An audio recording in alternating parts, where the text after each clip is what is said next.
Game delays are not out of the ordinary, especially when the developers aren't the most well-known, well-funded, or experienced.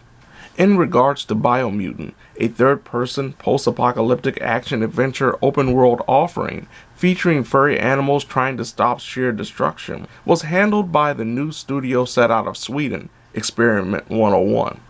Originally shown off in 2017, the anticipation was surprisingly high after reports from trade shows gave mostly glowing previews of Biomutant. Unfortunately for gamers excited to play Biomutant for themselves, they would have to wait for quite some time. Though Experiment 101's studio head stated the game's content was pretty much complete not long after the game was first revealed, it would take another 4 years before Biomutant hit store shelves. I was intrigued to see if this small studio could present something worth remembering, or if Biomutant would be just another forgettable open-world experience.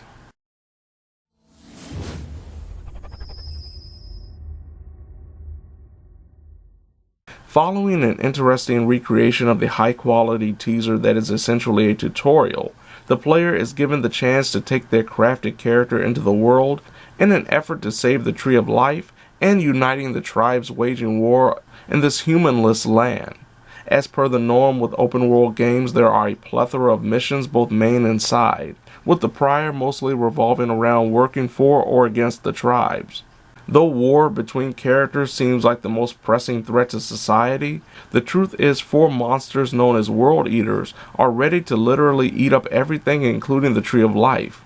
Side missions range from fetch quests to leading hostage characters to safety, to finding and collecting a set number of particular items including vinyl records. Depending on the side missions taken, players can attain some pretty interesting rewards, including suits that protect against hazardous areas, and vehicles to traverse the world including a glider.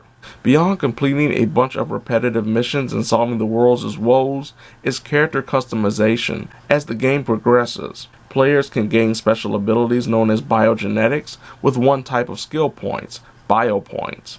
Biopoints can also be spent to increase resistances to elemental hazards. Psi points, which are usually obtained through certain mission decisions and summoned from pillars located throughout the world, also present the opportunity to gain special skills that usually come in the form of elemental attacks like freeze, or the protagonist speeding forward with a stream of fire tailing them. There are 2 other major systems in the game, a morality and crafting systems. While morality or light and dark decisions can affect the overall availability of certain side quests and revelations of hidden areas, crafting is a huge part of enjoying Biomutant's central gameplay function of combat, as players can modify their melee weapons, guns, and armor.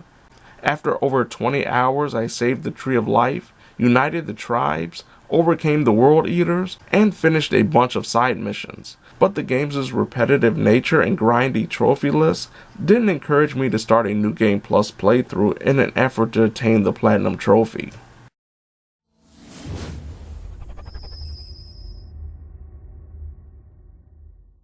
The open world genre is full of unique, though reminiscent experiences, and Biomutant is no different. After the introduction, the player will choose their character's base stats, including strength, agility, and vitality. The most important decision the player must make when creating their character is the class. Each class represents a combat style and provides specific abilities, like Deadeye focusing on gun usage and making critical shots easier to land for crazy damage from long distances. Unfortunately, once the class is chosen, it can't be changed unless the player starts a new game. Thankfully, there isn't too much restriction to being a part of a specific class, as players can use guns, melee weapons, psychic abilities, and special attacks, depending on what the player buys with their aforementioned bio points and psi points. Though there are a lot of combat options to take part in, the battle system itself is definitely lacking in presentation. The copious amount of enemies the player must overcome are both ridiculously hard and terribly easy. Most adversaries can be plucked off with bullets, chopped to death with melee weapons, and hindered by hazardous special attacks like producing a pool of poisonous slime. But those same enemies can also armor through attacks without much warning, as the indicator that appears above their heads about an incoming attack will continue even if the protagonist strikes their target, a luxury the player's character doesn't have, as an enemy will be able to knock the protagonist down in mid-combo. There's also a lack of consistent visual representation or weight to landing certain attacks, as the target will keep moving as if their health bar didn't just lose a chunk, knocking the protagonist down before the player can react to this fast-moving creature. The previously mentioned psi powers are cool looking, but the lower level powers do little damage even if the player adds ability points, points gained by the protagonist leveling up, and the intelligence stat that is specifically made for psi power effectiveness, meaning the player should save up their psi points instead of spending them on something that looks really cool at the beginning of the game. Another huge issue with the combat is the lacking a hard lock-on targeting system. There is a soft lock that usually works with shooting, but melee combat is rooted in moving the camera alongside the character and swinging for the fences. There is a blocking and parry system that works well enough, though holding down the block button doesn't continuously allow the protagonist to guard, meaning the button is only effective when the player is solely looking to parry incoming strikes. The protagonist also has an upgradable sidekick known as an automaton. Automaton will assist in battle, dispense health kits, and is slightly customizable. As noted, there are a bunch of enemy types, but due to the game's combat system, it's very easy to get into a groove of doing the same thing over and over again, especially when the protagonist attains more abilities and better gear. This applies to every battle except when taking on the World Eaters.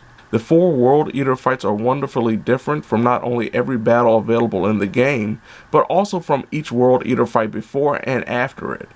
World Eater Jumbo Puff will swallow the protagonist after its health drops below 25%, while Muff Puff presents an underwater battle unlike anything else seen in the game. The inclusion of vehicles for those battles will most likely have players wondering why the developers didn't offer more fights with said vehicles to mix things up, something that can't be said about the world itself. A planet ravaged by the acts of man that resulted in humans being wiped out, and the world rebuilding itself with animals taking on human traits like wearing clothes and building civilizations. The developers opted not to fully open up the map at the game's beginning, revealing its depth as the player unites and fights tribes while overcoming World Eaters. Seeing the different landscapes and utilizing tools to traverse said areas makes exploration that much more enjoyable, as moments like stumbling upon an open manhole only to discover an area too hot to move through without a thermal suit is not out of the norm. There is both a day and night cycle and ever-changing weather. Sadly, most of the interior designs leave a lot to be desired, including the tribe headquarters, all having the same base structure no matter the area. There are some traversal issues as well, with certain vehicles only being available in particular sections, even when it makes no sense. And then there are the puzzles, the grandiose amount of mundane, low-intelligent rotation puzzles that most of the time are only a few turns away from being completed when the player encounters them. Customization is the game's main draw. Beyond the character changes like gaining abilities or improving the protagonist's base stats, is an item crafting system. Loot is given to the player in mass, with rarity levels enforcing the damage output, effectiveness of piercing armor, and even elemental properties. Players can modify every weapon in grand fashion, transforming said item into something completely different than what the player starts with, depending on the additional pieces used, also found while exploring the world, or granted after completing a mission. Players can also ignore scrolling through the list of objects to modify a weapon and just hit the randomized button until they discover the modified weapon they want. Armor can't be changed in the same way as weapons, as the base style of armor will remain the same, but the armor can be benefited by add-ons that will help in decreasing damage taken and potential resistance against hazardous areas. The only real issues with crafting are the necessity of spending resources to fund whatever customization is being made, and level caps. Some of the more interesting crafting moments may require the player to use more resources like wood than what they have in their inventory. And without the ability to buy most of these resources, the player will either have to forego the crafting for a while, or go somewhere else on the map to find said resource. While some games have level locked gear as well, very few present loot drops where the player will get a piece of gear in their first couple of hours that can't be equipped until the protagonist is at level 20. And by the time the player's character is at level 20, the gear is obsolete due to the other attained loot or gear crafted manually. With all the systems that make up Biomutant, the game is surprisingly childish in nature in regards to its narrative and narrator presentation. The story of a post-apocalyptic world and animals literally fighting to the death is offset by NPCs who are obviously made with comic relief in mind. Even the name of the world eaters are elementary, like Hoof Puff. Yet the narrative also speaks of and depicts genocide, pollution destroying the world as we know it, and slavery. There's also a revenge tale, as well as the player having to decide who gets to join the protagonist on a potential society-saving arc.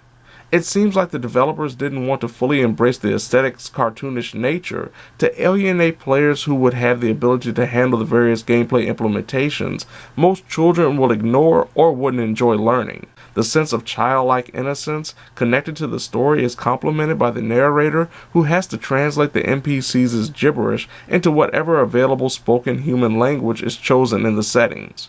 But the narrator doesn't just chime in for translation purposes, making statements throughout the journey, including giving his opinion on the weather.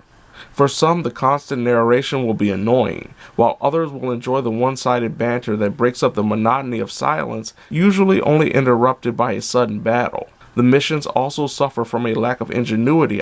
One of the game's biggest narrative draws is conquering and potentially bringing tribes into the fold. To accomplish the goal of defeating the head of each tribe, the player must overtake 3 outposts. Unlike something like Far Cry, where outpost infiltration takes strategy and being prepared to change a plan on the fly, Biomutant's outposts can be overtaken by simple acts, such as destroying moth nests, presented as nothing but a distraction, instead of the actual sole event needed to make said outpost the protagonists. The developers obviously knew how underwhelming outpost overtaking in their game is, actually offering the player the chance to skip tribe takedowns after overcoming 2 opposing societies. This leaves the player to collecting items for vehicles necessary for fighting world eaters, meeting NPCs to open up other side missions, and getting personal revenge following the plot's only truly shocking character development. Morality also ties into both the story and its combat. With a furry angel and demon appearing on the protagonist's shoulders, the player can opt to be a person who more characters will want to work with and reveal secrets like hidden tunnels housing a lot of loot, or they can embrace the dark and be selfish with the intent of getting a different ending. Thanks to the charisma stat and the protagonist's level of morality, certain tribe captains will actually surrender if the player chooses the appropriate dialogue options. Both moral sides offer extra abilities, and it's up to the player to plan their course to get enough light or dark points to purchase those skills. Technically, Biomutant is a mixed bag. On a PlayStation 5 following the first update, the game never crashed, suffered from a corrupted save, or witnessed a broken mission, but there were frame rate drops both during combat and simply moving throughout the world. The camera can be a monster to deal with in close quarters, and depending on the setting, the lighting can be too dark during interior sections. Objects and surfaces like foliage will block the camera view, refusing to turn invisible like other games do, so players can see everything happening during a battle. Enemies, if they stop focusing on the player and return to their origin spot, magically regain health, even if the protagonist re-engages battle almost immediately. Loading, especially when fast traveling, isn't that bad, and once the world is loaded, there are no loading times or screens. Overall, the combat is fun, but gets easy to exploit, without the ability to truly make character builds connected to each class. The narrative tries to accomplish too much while making one of the plot's biggest draws, interacting and overcoming the local tribes, optionally conclude around 5 hours into the experience. Crafting is intuitive, but the loot is almost overwhelming and unnecessary. The map is huge and varied, but the missions make the exploration feel rudimentary instead of exhilarating. Biomutant is essentially a jack of all trades, but a master of nothing.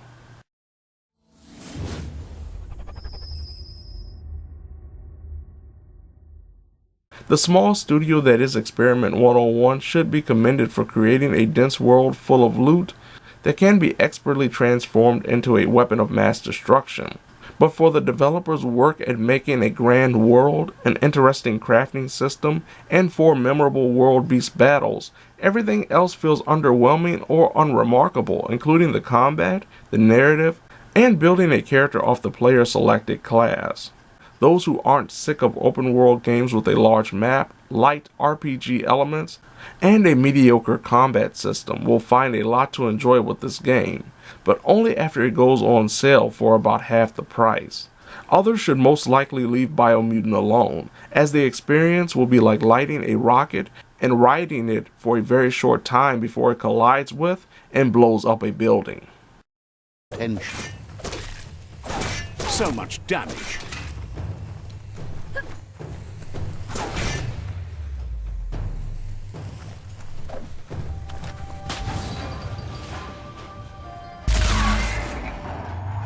Yes, you can do anything. The sky's the limit. Now, let's take this back to Earth. Wow, you really took that all the way down to the end. In flames.